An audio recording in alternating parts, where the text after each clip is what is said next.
ಶ್ರೀಕೃಷ್ಣಾಯ ನಮಃ. ಕೃಷ್ಣಂ ನಾರಾಯಣಂ ವಂದೇ ಕೃಷ್ಣಂ ವಂದೇ ವ್ರಜಪ್ರಿಯಂ ಕೃಷ್ಣಂ ದ್ವೈಪಾಯನಂ ವಂದೇ ಕೃಷ್ಣಂ ವಂದೇ ಪೃಥಾಸುತಂ ವಂದೇ ಶ್ರೀಕೃಷ್ಣದೇವಂ ಮುರನರಕಬಿದಂ ವೇದ ವೇದಾಂತವೇದ್ಯಂ ಲೋಕೆ ಭಕ್ತಿಪ್ರಸಿದ್ಧಂ ಯದುಕುಲಜಲದೌ ಪ್ರಾದುರಾಸೀದಪಾರೆ ಯಸ್ಯಾಸೀದ್ರೂಪಮೇವಂ ತ್ರಿಭುವನತರಣೆ ಭಕ್ತಿವಚ್ಚಸ್ವತಂತ್ರಂ ಶಾಸ್ತ್ರಂ ರೂಪಂಚ ಲೋಕೆ ಪ್ರಕಟಯತಿ ಮುದಾ ಯಸ್ಸನೋ ಭೂತಿಹೇತುಃ ವಸುದೇವಸುತಂ ದೇವಂ ಕಂಸಚಾಣೂರಮರ್ದನಂ ದೇವಕೀ ಪರಮಾನಂದಂ ಕೃಷ್ಣಂ ವಂದೇ ಜಗದ್ಗುರುಂ. ಪ್ರಿಯ ಬಾಂಧವರೇ, ನಮ್ಮ ಈ ಶ್ರೀ ಲಾಲಿಕೃಷ್ಣ ಚಾನೆಲ್ಗೆ ಸ್ವಾಗತ. ಇಂದಿನ ವಿಡಿಯೋದಲ್ಲಿ ನಾವು ಶ್ರೀಮದ್ ಭಾಗವತ ಮಹಾಪುರಾಣದ 6ನೆಯ ಸ್ಕಂದದ 16ನೆಯ ಅಧ್ಯಾಯವಾದ ಚಿತ್ರಕೇತುವಿನ ವೈರಾಗ್ಯ ಮತ್ತು ಸಂಕರ್ಷಣ ಸ್ವಾಮಿಯ ದರ್ಶನದ ವಿಚಾರ ಮಾಡೋಣ.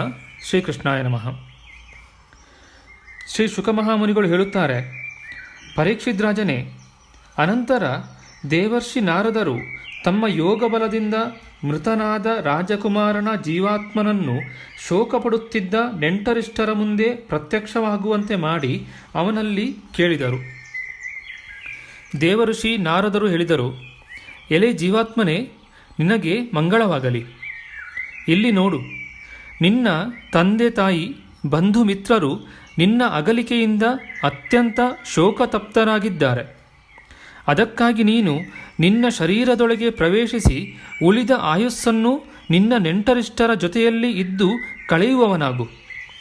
ನಿನ್ನ ತಂದೆಯು ಕೊಡುವ ಭೋಗಗಳನ್ನು ಅನುಭವಿಸುತ್ತಾ ರಾಜ್ಯ ಸಿಂಹಾಸನದ ಮೇಲೆ ಕುಳಿತುಕೋ. ಜೀವಾತ್ಮನು ಹೇಳಿದನು, ದೇವರ್ಷಿಗಳೇ, ನಾನು ನನ್ನ ಕರ್ಮಾನುಸಾರವಾಗಿ ದೇವತೆಗಳು, ಮನುಷ್ಯರು, ಪಶು, ಪಕ್ಷಿ ಮುಂತಾದ ಯೋನಿಗಳಲ್ಲಿ ಎಷ್ಟು ಜನ್ಮಗಳಿಂದ ಅಲೆಯುತ್ತಿರುವೆನೋ ತಿಳಿಯದು. ಅವುಗಳಲ್ಲಿ ಯಾವ ಯಾವ ಜನ್ಮಗಳಲ್ಲಿ ಇವರು ತಂದೆ ತಾಯಿಗಳಾಗಿದ್ದರು. ಬೇರೆ ಬೇರೆ ಜನ್ಮಗಳಲ್ಲಿ ಎಲ್ಲರೂ ಒಬ್ಬರಿಗೊಬ್ಬರು ನೆಂಟರಿಷ್ಟರೋ, ಶತ್ರು ಮಿತ್ರರೋ, ಮಧ್ಯಸ್ಥರೋ, ಉದಾಸೀನರೋ, ದ್ವೇಷಿಗಳೋ ಆಗುತ್ತಾ ಇರುತ್ತಾರೆ. ಚಿನ್ನವೇ ಮುಂತಾದ ಕ್ರಯ ವಿಕ್ರಯದ ವಸ್ತುಗಳು ಒಬ್ಬ ವ್ಯಾಪಾರಿಯಿಂದ ಮತ್ತೊಬ್ಬರ ಬಳಿಗೆ ಹೋಗುತ್ತಾ ಬರುತ್ತಾ ಇರುವಂತೆಯೇ ಜೀವಿಯು ಬೇರೆ ಬೇರೆ ಯೋನಿಗಳಲ್ಲಿ ಹೋಗುತ್ತಾ ಬರುತ್ತಾ ಇರುತ್ತಾನೆ. ಹೀಗೆ ವಿಚಾರ ಮಾಡಿದರೆ ಮನುಷ್ಯರಿಂದ ಹೆಚ್ಚು ದಿನ ಬಾಳುವಂತಹ ಚಿನ್ನವೇ ಮುಂತಾದ ಪದಾರ್ಥಗಳ ಸಂಬಂಧವೂ ಕೂಡ ಮನುಷ್ಯರೊಂದಿಗೆ ಸ್ಥಾಯಿಯಾಗಿಲ್ಲ, ಕ್ಷಣಿಕವೇ ಇರುತ್ತದೆ. ವಸ್ತುವಿನ ಸಂಬಂಧ ಇರುವ ತನಕ ಮನುಷ್ಯನಿಗೆ ಆ ವಸ್ತುವಿನಲ್ಲಿ ಮಮತೆಯೇ ಇರುತ್ತದೆ. ಜೀವನು ನಿತ್ಯನೂ ಅಹಂಕಾರ ರಹಿತನೂ ಆಗಿರುವನು. ಅವನು ಗರ್ಭವನ್ನು ಪ್ರವೇಶಿಸಿ ಆ ಶರೀರದಲ್ಲಿ ಇರುವ ತನಕ ಆ ಶರೀರವನ್ನು ತನ್ನದೆಂದು ತಿಳಿಯುತ್ತಾನೆ. ಈ ಜೀವನು ನಿತ್ಯನೂ ಅವಿನಾಶಿಯೂ ಸೂಕ್ಷ್ಮನೂ ಜನ್ಮಾದಿರಹಿತನೂ ಎಲ್ಲರ ಆಶ್ರಯನೂ ಸ್ವಯಂ ಪ್ರಕಾಶನೂ ಆಗಿರುವನು. ಅವನಿಗೆ ಸ್ವರೂಪದಿಂದ ಹುಟ್ಟು ಸಾವುಗಳಾವುವೂ ಇಲ್ಲ. ಹೀಗಿದ್ದರೂ ಇವನು ಈಶ್ವರ ರೂಪನೇ ಇರುವುದರಿಂದ ತನ್ನ ಮಾಯೆಯ ಗುಣಗಳಿಂದಲೇ ತಾನೇ ತನ್ನನ್ನು ವಿಶ್ವದ ರೂಪದಲ್ಲಿ ಪ್ರಕಟಿಸಿಕೊಳ್ಳುವನು. ಇವನಿಗೆ ಅತ್ಯಂತ ಪ್ರಿಯರಾಗಲಿ ಅಪ್ರಿಯರಾಗಲಿ ಯಾರೂ ಇಲ್ಲ. ತನ್ನವರು ಇತರರು ಎಂಬುದೂ ಇಲ್ಲ. ಏಕೆಂದರೆ ಗುಣ, ದೋಷ, ಹಿತ ಅಹಿತಗಳನ್ನುಂಟು ಮಾಡುವ ಶತ್ರುತ್ವ, ಮಿತ್ರತ್ವ ಮುಂತಾದ ಬೇರೆ ಬೇರೆ ಬುದ್ಧಿಗಳ ವೃತ್ತಿಗಳಿಗೆ ಇವನೊಬ್ಬನೇ ಸಾಕ್ಷಿಯಾಗಿದ್ದು ನಿಜವಾಗಿ ಇವನು ಅದ್ವಿತೀಯನಾಗಿದ್ದಾನೆ. ಈ ಆತ್ಮನು ಕಾರ್ಯ ಕಾರಣಗಳ ಸಾಕ್ಷಿ ಮತ್ತು ಸ್ವತಂತ್ರನಾಗಿದ್ದಾನೆ. ಅದಕ್ಕಾಗಿ ಇವನು ಶರೀರಾದಿಗಳ ಗುಣ ದೋಷಗಳನ್ನು ಅಥವಾ ಕರ್ಮ ಫಲವನ್ನು ಸ್ವೀಕರಿಸುವುದಿಲ್ಲ. ಸದಾ ಉದಾಸೀನ ಭಾವದಿಂದಲೇ ಇರುತ್ತಾನೆ. ಶ್ರೀ ಶುಕಮಹಾಮುನಿಗಳು ಹೇಳುತ್ತಾರೆ, ಹೀಗೆ ಹೇಳಿ ಆ ಜೀವಾತ್ಮನು ಹೊರಟು ಹೋದನು. ಅವನ ಮಾತನ್ನು ಕೇಳಿ ನೆಂಟರಿಷ್ಟರು ಅತ್ಯಂತ ವಿಸ್ಮಿತರಾದರು. ಅವರ ಸ್ನೇಹ ಬಂಧನ ಕಡಿದು ಹೋಯಿತು ಮತ್ತು ಅವನು ಸತ್ತಿರುವ ದುಃಖವು ದೂರವಾಯಿತು. ಇದಾದ ಬಳಿಕ ಜ್ಞಾತಿ ಬಂಧುಗಳು ಬಾಲಕನ ಶವವನ್ನು ಎತ್ತಿಕೊಂಡು ಹೋಗಿ ಅದಕ್ಕೆ ಕಾಲೋಚಿತ ಸಂಸ್ಕಾರಗಳನ್ನು ಮರಣಾನಂತರದ ಕ್ರಿಯೆಗಳನ್ನು ಮಾಡಿ ಮುಗಿಸಿದರು. ಶೋಕ, ಮೋಹ, ಭಯ, ದುಃಖಗಳಿಗೆ ಕಾರಣವಾಗುವ ಸ್ನೇಹ ಮಮತೆಗಳನ್ನು ತೊರೆದರು. ಪರೀಕ್ಷಿತನೇ, ಆ ಮಗುವಿಗೆ ವಿಷವನ್ನಿಟ್ಟು ಸಾವಿಗೆ ಕಾರಣರಾದ ರಾಣಿಯರ ಮುಖವು ಬಾಲಹತ್ಯೆಯಿಂದ ಕಾಂತಿಹೀನವಾಗಿತ್ತು ಮತ್ತು ನಾಚಿಕೆಯಿಂದ ಕಣ್ಣೆತ್ತಿಯೂ ನೋಡದಾದರು. ಅವರು ಅಂಗೀರಾ ಋಷಿಯ ಉಪದೇಶವನ್ನು ನೆನೆದು ಮಾತ್ಸರ್ಯರಹಿತರಾಗಿ ಯಮುನಾ ತೀರದಲ್ಲಿ ಬ್ರಾಹ್ಮಣರ ಆದೇಶದಂತೆ ಪ್ರಾಯಶ್ಚಿತ್ತವನ್ನು ಮಾಡಿಕೊಂಡರು. ಹೀಗೆ ಅಂಗೀರಸ ಮತ್ತು ನಾರದ ಮಹರ್ಷಿಗಳ ಉಪದೇಶಗಳಿಂದ ಚಿತ್ರಕೇತುವಿನ ವಿವೇಕ ಬುದ್ಧಿಯು ಎಚ್ಚರಗೊಂಡಿತು. ಇದರಿಂದ ಅವನು ಸಲಗವು ಕೆರೆಯ ಕೆಸರಿನಿಂದ ಮೇಲೆದ್ದು ಬರುವಂತೆ ಮನೆ ವಾರ್ತೆಗಳ ಕಗ್ಗತ್ತಲೆಯ ಕೂಪದಿಂದ ಹೊರಬಂದನು. ಅವನು ಯಮುನಾ ನದಿಯಲ್ಲಿ ವಿಧಿವತ್ತಾಗಿ ಸ್ನಾನ ಮಾಡಿ ತರ್ಪಣಾದಿ ಧಾರ್ಮಿಕ ಕ್ರಿಯೆಗಳನ್ನು ಪೂರೈಸಿದನು. ಅನಂತರ ಇಂದ್ರಿಯ ಸಂಯಮದಿಂದ ಕೂಡಿ ಮೌನವಾಗಿ ಅವನು ದೇವರ್ಷಿ ನಾರದರ ಹಾಗೂ ಮಹರ್ಷಿ ಆಂಗೀರಸರ ಚರಣಗಳಲ್ಲಿ ವಂದಿಸಿಕೊಂಡನು. ಚಿತ್ರಕೇತುವು ಜಿತೇಂದ್ರಿಯನೂ ಭಗವದ್ಭಕ್ತನೂ ಶರಣಾಗತನೂ ಆಗಿದ್ದಾನೆಂದು ನಾರದರು ನೋಡಿ ಅವರು ತುಂಬ ಪ್ರಸನ್ನರಾಗಿ ಅವನಿಗೆ ಈ ಸಂಕರ್ಷಣ ವಿದ್ಯೆಯನ್ನು ಉಪದೇಶ ಮಾಡಿದರು. ಓಂಕಾರ ಸ್ವರೂಪನಾದ ಭಗವಂತ, ನೀನು ವಾಸುದೇವ, ಪ್ರದ್ಯುಮ್ನ, ಅನಿರುದ್ಧ, ಸಂಕರ್ಷಣ ಈ ರೂಪಗಳಿಂದ ಕ್ರಮವಾಗಿ ಚಿತ್ತ, ಬುದ್ಧಿ, ಮನಸ್ಸು ಮತ್ತು ಅಹಂಕಾರಗಳಿಗೆ ಅಧಿಷ್ಠಾನನಾಗಿರುವೆ. ನಾನು ನಿನ್ನ ಈ ಚತುರ್ವ್ಯೂಹ ರೂಪವನ್ನು ಮತ್ತೆ ಮತ್ತೆ ನಮಸ್ಕಾರ ಪೂರ್ವಕವಾಗಿ ಧ್ಯಾನಿಸುತ್ತೇನೆ. ನೀನು ವಿಶುದ್ಧ ವಿಜ್ಞಾನ ಸ್ವರೂಪನಾಗಿರುವೆ. ನಿನ್ನ ಮೂರ್ತಿಯು ಪರಮಾನಂದಮಯವಾಗಿದೆ. ನೀನು ನಿನ್ನ ಸ್ವರೂಪಭೂತ ಆನಂದದಲ್ಲೇ ಮಗ್ನನಾಗಿದ್ದು ಪರಮಶಾಂತನಾಗಿರುವೆ. ದ್ವೈತ ದೃಷ್ಟಿಯು ನಿನ್ನನ್ನು ಸ್ಪರ್ಶಿಸಲಾರದು. ಅಂತಹ ನಿನಗೆ ನಾನು ನಮಸ್ಕರಿಸುತ್ತೇನೆ. ಸ್ವರೂಪಭೂತವಾದ ಆನಂದದ ಅನುಭವದಿಂದಲೇ ಮಾಯೆಯಿಂದ ಉಂಟಾದ ರಾಗ ದ್ವೇಷಾದಿ ದೋಷಗಳನ್ನು ತಿರಸ್ಕರಿಸಿದವನಿಗೆ ನಮಸ್ಕಾರವು. ಇಂದ್ರಿಯಗಳಿಗೆ ಅಧಿಪತಿಯೂ ಮಹತ್ ಸ್ವರೂಪನೂ ವಿಶ್ವಮೂರ್ತಿಯೂ ಆಗಿರುವ ನಿನಗೆ ನಮಸ್ಕಾರವು. ಮನಸ್ಸು ಸಹಿತ ವಾಣಿಯು ನಿನ್ನವರೆಗೆ ತಲುಪದೆ ಅದು ಮರಳುತ್ತದೆ. ಅದು ಉಪರತವಾದಾಗ ಉಳಿಯುವ ಅದ್ವಿತೀಯವೂ ನಾಮರೂಪರಹಿತವೂ ಚೇತನ ಮಾತ್ರವೂ ಕಾರ್ಯಕಾರಣಗಳಿಂದ ಅತೀತವೂ ಆದ ಆ ಪರತತ್ವವಾದ ಪರಮಾತ್ಮನು ನಮ್ಮನ್ನು ರಕ್ಷಿಸಲಿ. ಈ ಕಾರ್ಯಕಾರಣ ರೂಪವಾದ ಜಗತ್ತು ಯಾವನಿಂದ ಉತ್ಪನ್ನವಾಗುತ್ತದೋ, ಯಾವನಲ್ಲಿ ನೆಲೆಸುತ್ತದೋ, ಯಾವನಲ್ಲಿ ಲೀನವಾಗುತ್ತದೋ ಹಾಗೂ ಮಣ್ಣಿನ ವಸ್ತುಗಳಲ್ಲಿ ವ್ಯಾಪ್ತವಾದ ಮಣ್ಣಿನಂತೆ ಎಲ್ಲದರಲ್ಲಿ ಹಾಸುಹೊಕ್ಕಾಗಿ ವ್ಯಾಪಿಸಲ್ಪಟ್ಟಿದೆಯೋ ಆ ಪರಬ್ರಹ್ಮ ಸ್ವರೂಪನಾದ ನಿನಗೆ ನಾನು ನಮಸ್ಕರಿಸುತ್ತಿದ್ದೇನೆ. ನೀನು ಆಕಾಶದಂತೆ ಒಳ ಹೊರಗೆ ಏಕರಸವಾಗಿ ವ್ಯಾಪಿಸಿಕೊಂಡಿದ್ದರೂ ನಿನ್ನನ್ನು ಮನಸ್ಸು, ಬುದ್ಧಿ ಮತ್ತು ಜ್ಞಾನೇಂದ್ರಿಯಗಳು ತಮ್ಮ ಜ್ಞಾನ ಶಕ್ತಿಯಿಂದ ಅರಿಯಲಾರರು. ಪ್ರಾಣ ಹಾಗೂ ಕರ್ಮೇಂದ್ರಿಯಗಳು ತಮ್ಮ ಕ್ರಿಯಾರೂಪವಾದ ಶಕ್ತಿಯಿಂದ ನಿನ್ನನ್ನು ಸ್ಪರ್ಶಿಸಲಾರವು. ಅಂತಹ ನಿನಗೆ ನಾನು ನಮಸ್ಕರಿಸುತ್ತೇನೆ. ಶರೀರ, ಇಂದ್ರಿಯಗಳು, ಪ್ರಾಣಗಳು, ಮನಸ್ಸು, ಬುದ್ಧಿ ಇವುಗಳು ಜಾಗೃತ್ ಹಾಗೂ ಸ್ವಪ್ನಾವಸ್ಥೆಗಳಲ್ಲಿ ನಿನ್ನ ಚೈತನ್ಯಾಂಶವನ್ನು ಕೂಡಿಕೊಂಡೇ ತಮ್ಮ ತಮ್ಮ ಕೆಲಸಗಳನ್ನು ಮಾಡುತ್ತವೆ. ಸುಷುಪ್ತಿ ಮತ್ತು ಮೂರ್ಛೆಯ ಅವಸ್ಥೆಗಳಲ್ಲಿ ನಿನ್ನ ಚೈತನ್ಯಾಂಶದಿಂದ ಕೂಡದೇ ಇರುವುದರಿಂದ ತಮ್ಮ ತಮ್ಮ ಕೆಲಸಗಳನ್ನು ಮಾಡಲು ಅಸಮರ್ಥವಾಗುತ್ತವೆ. ಹಾಗೆಯೇ ಕಬ್ಬಿಣವು ಬೆಂಕಿಯಲ್ಲಿ ಕಾದಾಗ ಸುಡಬಲ್ಲದು, ಇಲ್ಲದಿದ್ದರೆ ಇಲ್ಲ. ಯಾವುದನ್ನು ದ್ರಷ್ಟ ಎಂದು ಹೇಳುವರೋ ಅದೂ ನೀನೇ ಆಗಿರುವೆ. ಜಾಗೃತ್ ಮುಂತಾದ ಅವಸ್ಥೆಗಳಲ್ಲಿ ನೀನು ಅದನ್ನು ಸ್ವೀಕರಿಸುತ್ತೀಯೆ.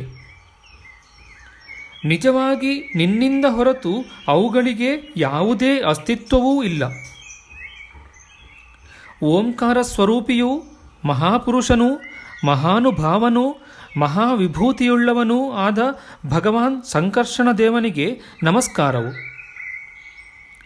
ಶ್ರೇಷ್ಠತಮರಾದ ಎಲ್ಲ ಭಕ್ತರ ಸಮೂಹಗಳು ಮೊಗ್ಗಿನಂತೆ ಜೋಡಿಸಿದ ತಮ್ಮ ಕರಕಮಲಗಳಿಂದ ನಿನ್ನ ಸೇವೆ ಮಾಡುವುದರಲ್ಲಿ ಆಸಕ್ತವಾಗಿವೆ. ನೀನೇ ಸರ್ವಶ್ರೇಷ್ಠನು. ಓ ಮಹಾಪ್ರಭುವೇ, ನಿನಗೆ ಮತ್ತೆ ಮತ್ತೆ ನಮಸ್ಕಾರಗಳು. ಶ್ರೀ ಶುಕಮಹಾಮುನಿಗಳು ಹೇಳುತ್ತಾರೆ, ಪರೀಕ್ಷಿತನೇ, ದೇವರ್ಷಿ ನಾರದರು ತಮ್ಮಲ್ಲಿ ಶರಣಾಗತನಾಗಿದ್ದ ಭಕ್ತನಾದ ಚಿತ್ರಕೇತುವಿಗೆ ಈ ವಿದ್ಯೆಯನ್ನು ಉಪದೇಶಿಸಿ ಆಂಗೀರಸ ಮಹರ್ಷಿಗಳೊಡನೆ ಬ್ರಹ್ಮಲೋಕಕ್ಕೆ ತೆರಳಿದರು.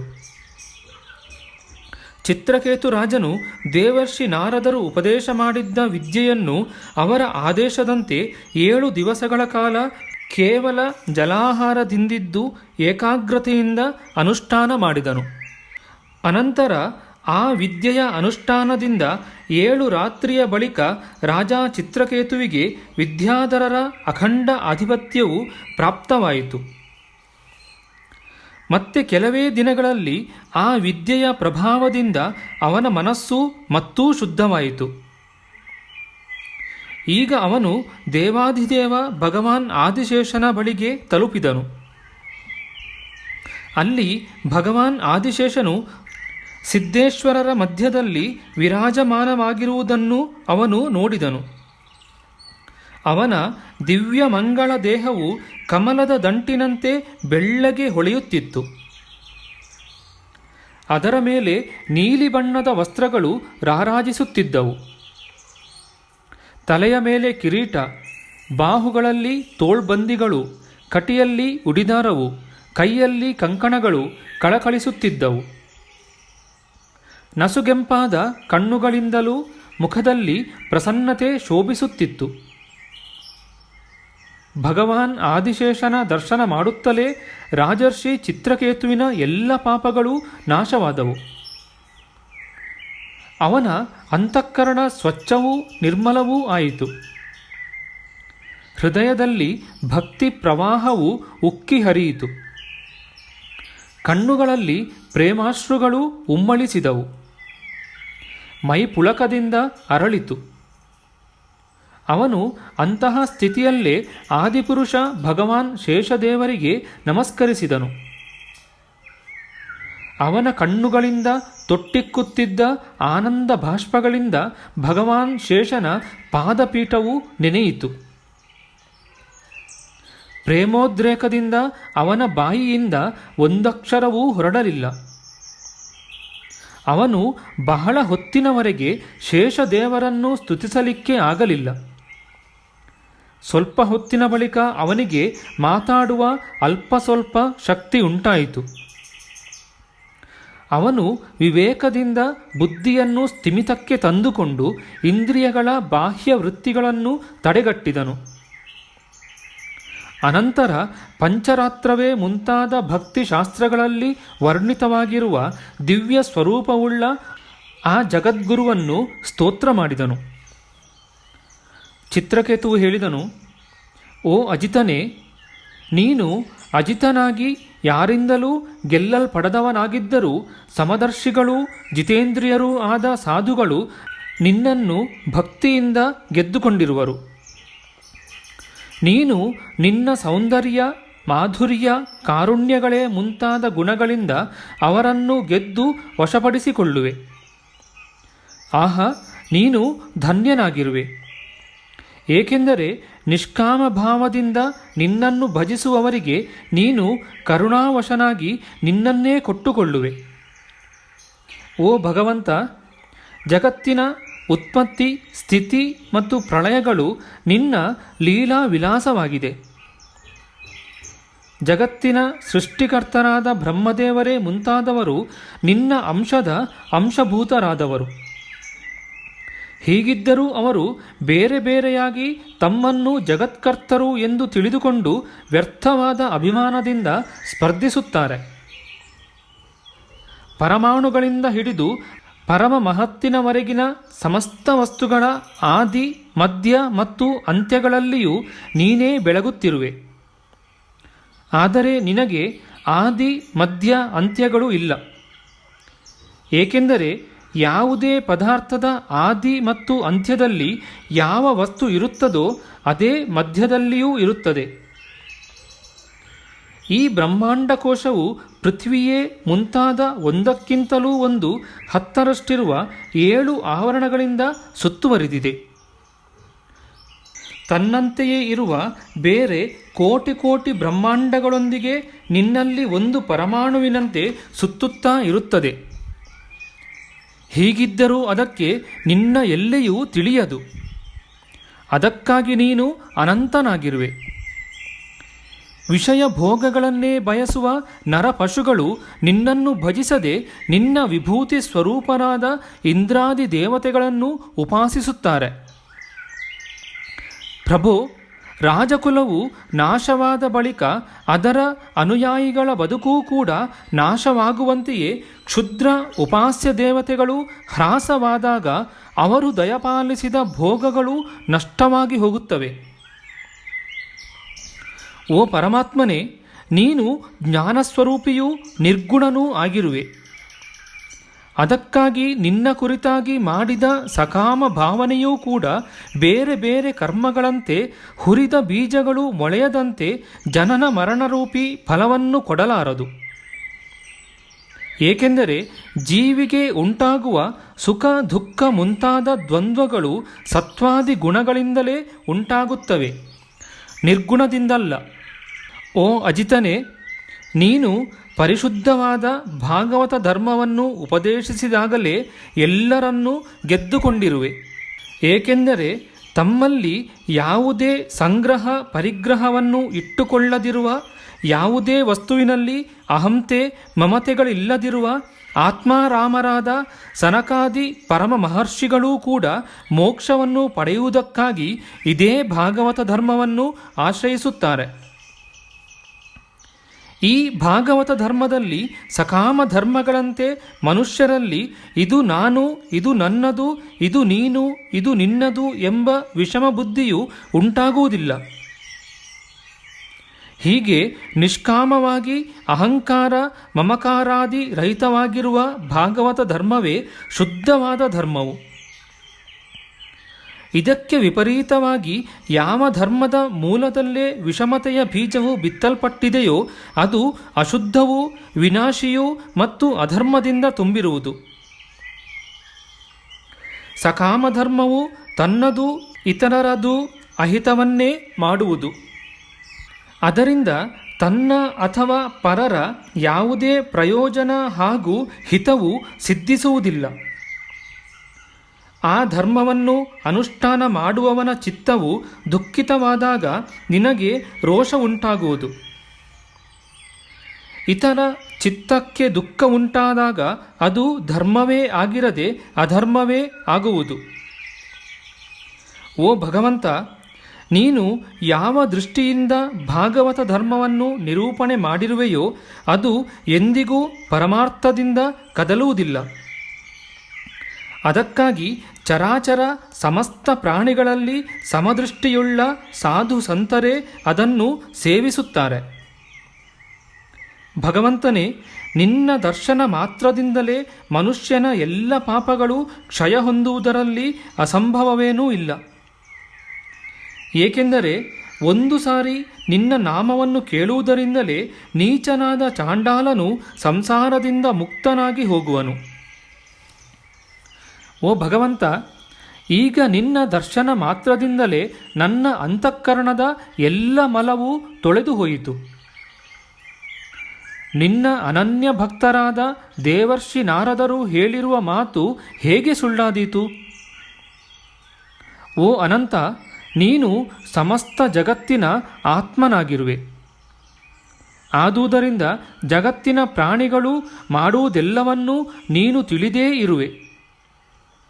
ಹೇಗೆ ಮಿಣುಕು ಹುಳುವು ಸೂರ್ಯನನ್ನು ಪ್ರಕಾಶಿತವಾಗಿಸಲಾರದೋ ಹಾಗೆಯೇ ಪರಮಗುರುವಾದ ನಿನ್ನಲ್ಲಿ ಏನೆಂದು ನಿವೇದಿಸಿಕೊಳ್ಳಲಿ? ಸಕಲ ಜಗತ್ತಿನ ಉತ್ಪತ್ತಿ ಸ್ಥಿತಿ ಲಯಗಳಿಗೆ ಅಧಿಪತಿಯಾಗಿರುವ ಭಗವಂತನಾದ ನಿನಗೆ ನಮಸ್ಕಾರವು. ಅತ್ಯಂತ ಶುದ್ಧನಾದ ಪರಮಹಂಸನು ನೀನು. ಕುಯೋಗಿಗಳಿಗೆ ಭೇದ ದೃಷ್ಟಿಯು ಇರುವುದರಿಂದ ಅವರು ನಿನ್ನ ವಾಸ್ತವಿಕ ಸ್ವರೂಪವನ್ನು ತಿಳಿಯಲಾರರು. ನಿನ್ನಿಂದಲೇ ಶಕ್ತಿಯನ್ನು ಪಡೆದುಕೊಂಡೇ ಆ ಬ್ರಹ್ಮಾದಿ ಲೋಕಪಾಲರು ತಮ್ಮ ತಮ್ಮ ವ್ಯಾಪಾರಗಳನ್ನು ಮಾಡಲು ಸಮರ್ಥರಾಗುತ್ತಾರೆ. ನಿನ್ನ ದೃಷ್ಟಿಯಿಂದ ಚೈತನ್ಯವನ್ನು ಪಡೆದೇ ಜ್ಞಾನೇಂದ್ರಿಯಗಳು ತಮ್ಮ ತಮ್ಮ ವಿಷಯಗಳನ್ನು ಗ್ರಹಿಸಲು ಸಮರ್ಥವಾಗುತ್ತವೆ. ಈ ಭೂಮಂಡಲವು ನಿನ್ನ ತಲೆಯ ಮೇಲೆ ಒಂದು ಸಾಸಿವೆ ಕಾಳಿನಂತೆ ಕಂಡುಬರುತ್ತದೆ. ಅಂತಹ 1000 ತಲೆಗಳುಳ್ಳ ಪರಮಪುರುಷನಾದ ಭಗವಂತನಿಗೆ ಮತ್ತೆ ಮತ್ತೆ ನಮಸ್ಕಾರಗಳು. ಶ್ರೀ ಶುಕಮಹಾಮುನಿಗಳು ಹೇಳುತ್ತಾರೆ, ಪರೀಕ್ಷಿತನೇ, ವಿದ್ಯಾಧರರ ಅಧಿಪತಿಯಾದ ಚಿತ್ರಕೇತುವು ಹೀಗೆ ಭಗವಾನ್ ಅನಂತನನ್ನು ಸ್ತುತಿಸಿದಾಗ ಶ್ರೀ ಭಗವಂತನು ಪ್ರಸನ್ನನಾಗಿ ಅವನಲ್ಲಿ ಹೀಗೆಂದನು. ಶ್ರೀ ಭಗವಂತನು ಹೇಳಿದನು, ಎಲೈ ರಾಜನೇ, ದೇವರ್ಷಿ ನಾರದರು ಮತ್ತು ಅಂಗೀರಸ ಮಹರ್ಷಿಗಳು ನಿನಗೆ ನನ್ನ ಕುರಿತಾದ ವಿದ್ಯೆಯನ್ನು ಉಪದೇಶಿಸಿರುವರು.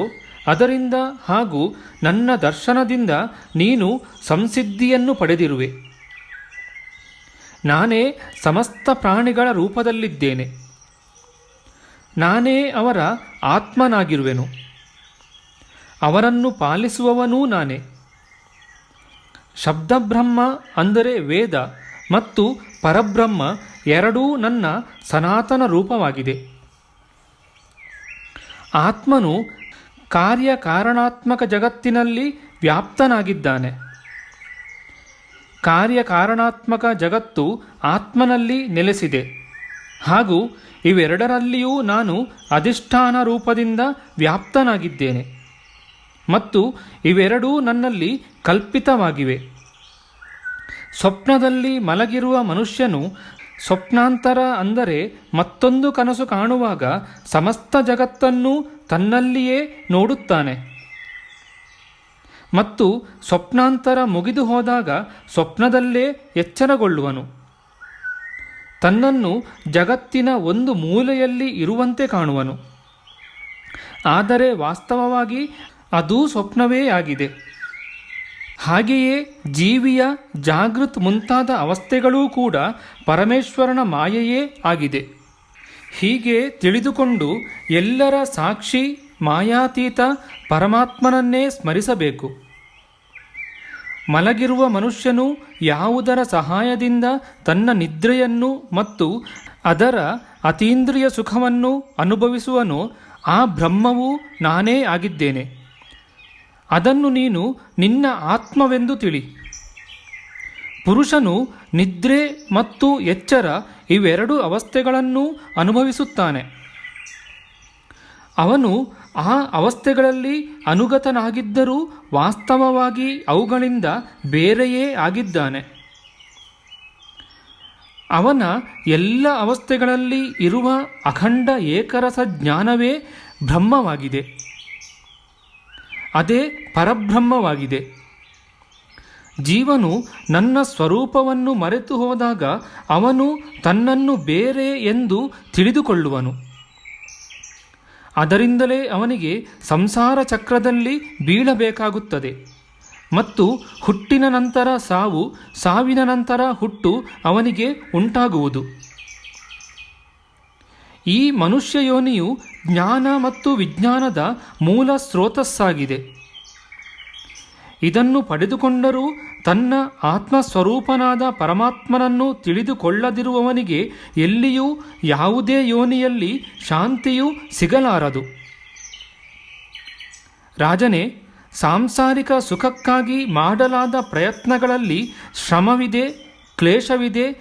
ಪರಮಸುಖದ ಉದ್ದೇಶದಿಂದ ಮಾಡಲಾಗುವ ಕರ್ಮದಲ್ಲಿ ಅದಕ್ಕೆ ವಿರುದ್ಧವಾಗಿ ಪರಮ ದುಃಖವನ್ನೇ ಅವು ಕೊಡುವವು. ಆದರೆ ಕರ್ಮಗಳಿಂದ ನಿವೃತ್ತನಾಗಿ ಹೋಗುವುದರಲ್ಲಿ ಯಾವುದೇ ಭಯವಿಲ್ಲ. ಹೀಗೆ ಯೋಚಿಸಿ ಬುದ್ಧಿವಂತನು ಯಾವುದೇ ಪ್ರಕಾರದ ಕರ್ಮ ಅಥವಾ ಅವುಗಳ ಫಲಗಳ ಸಂಕಲ್ಪಗಳನ್ನು ಮಾಡಬಾರದು. ಜಗತ್ತಿನ ಎಲ್ಲ ಸ್ತ್ರೀ ಪುರುಷರು ತಮಗೆ ಸುಖ ಸಿಗಲಿ ಮತ್ತು ದುಃಖದಿಂದ ಬಿಡುಗಡೆ ಆಗಲಿ ಎಂದೇ ಕರ್ಮಗಳನ್ನು ಮಾಡುತ್ತಾರೆ. ಆದರೆ ಆ ಕರ್ಮಗಳಿಂದ ಅವರ ದುಃಖವು ದೂರವಾಗುವುದಿಲ್ಲ ಮತ್ತು ಅವರಿಗೆ ಸುಖವೂ ದೊರೆಯುವುದಿಲ್ಲ. ತನ್ನನ್ನು ಬಹಳ ಬುದ್ಧಿವಂತನೆಂದು ತಿಳಿದು ಕರ್ಮದ ಹಿಡಿತದಲ್ಲಿ ಸಿಕ್ಕಿರುವವರಿಗೆ ವಿಪರೀತ ಫಲವೇ ಸಿಗುತ್ತದೆ ಎಂಬುದನ್ನು ಅರಿತುಕೊಳ್ಳಬೇಕು. ಜೊತೆಗೆ ಆತ್ಮನ ಸ್ವರೂಪವು ಅತ್ಯಂತ ಸೂಕ್ಷ್ಮವಾಗಿದೆ. ಜಾಗೃತ್, ಸ್ವಪ್ನ, ಸುಷುಪ್ತಿಗಳೆಂಬ 3 ಅವಸ್ಥೆಗಳಿಂದ ಹಾಗೂ ಅವುಗಳ ಅಭಿಮಾನಿಗಳಿಂದಲೂ ವಿಲಕ್ಷಣವಾಗಿದೆ ಎಂಬುದನ್ನು ತಿಳಿದುಕೊಳ್ಳಬೇಕು. ಇದನ್ನು ಅರಿತುಕೊಂಡು ಈ ಲೋಕದಲ್ಲಿ ನೋಡಿದ ಮತ್ತು ಪರಲೋಕದ ಕೇಳಿರುವ ವಿಷಯ ಭೋಗಗಳಿಂದ ವಿವೇಕ ಬುದ್ಧಿಯಿಂದ ಬಿಡಿಸಿಕೊಂಡು ಜ್ಞಾನ ಮತ್ತು ವಿಜ್ಞಾನದಲ್ಲೇ ಸಂತುಷ್ಟನಾಗಿ ನನ್ನ ಭಕ್ತನಾಗಬೇಕು. ಯೋಗ ಮಾರ್ಗದ ತತ್ವವನ್ನು ತಿಳಿಯುವುದರಲ್ಲಿ ನಿಪುಣನಿಗೆ ಜೀವಿಗೆ ಎಲ್ಲಕ್ಕಿಂತ ದೊಡ್ಡ ಸ್ವಾರ್ಥ ಮತ್ತು ಪರಮಾರ್ಥ ಕೇವಲ ಬ್ರಹ್ಮ ಮತ್ತು ಆತ್ಮನ ಏಕತೆಯನ್ನು ಅನುಭವಿಸುವುದೇ ಆಗಿದೆ ಎಂಬುದನ್ನು ಚೆನ್ನಾಗಿ ತಿಳಿದುಕೊಳ್ಳಬೇಕು. ರಾಜನೇ, ನೀನು ನನ್ನ ಈ ಉಪದೇಶವನ್ನು ಸಾವಧಾನವಾಗಿ ಶ್ರದ್ಧಾಭಾವದಿಂದ ಧರಿಸಿಕೊಂಡರೆ ಜ್ಞಾನ ಹಾಗೂ ವಿಜ್ಞಾನಗಳಿಂದ ಸಂಪನ್ನನಾಗಿ ಬೇಗನೆ ಸಿದ್ಧನಾಗಿ ಹೋಗುವೆ. ಶ್ರೀ ಶುಕಮಹಾಮುನಿಗಳು ಹೇಳುತ್ತಾರೆ, ಪರೀಕ್ಷಿತ್ ರಾಜನೇ, ಜಗದ್ಗುರು ವಿಶ್ವಾತ್ಮ ಭಗವಾನ್ ಶ್ರೀಹರಿಯು ಚಿತ್ರಕೇತುವಿಗೆ ಹೀಗೆ ತಿಳಿ ಹೇಳಿ ಅವನ ಮುಂದೆಯೇ ಅಲ್ಲಿಂದ ಅಂತರ್ಧಾನನಾದನು. ಇತಿ ಶ್ರೀಮದ್ಭಾಗವತೆ ಮಹಾಪುರಾಣೆ ಪಾರಮಹಂಸ್ಯಾಂ ಸಂಹಿತಾಯಾಂ ಷಷ್ಠಸ್ಕಂದೆ ಚಿತ್ರಕೇತೋಃ ಪರಮಾತ್ಮದರ್ಶನಂ ನಾಮ ಷೋಡಶೋಧ್ಯಾಯಃ. ನಮ್ಮ ಮುಂದಿನ ವಿಡಿಯೋದಲ್ಲಿ ನಾವು ಶ್ರೀಮದ್ಭಾಗವತ ಮಹಾಪುರಾಣದ 6ನೆಯ ಸ್ಕಂದದ 17ನೆಯ ಅಧ್ಯಾಯವಾದ ಚಿತ್ರಕೇತುವಿಗೆ ಪಾರ್ವತೀದೇವಿಯ ಶಾಪದ ವಿಚಾರ ಮಾಡೋಣ.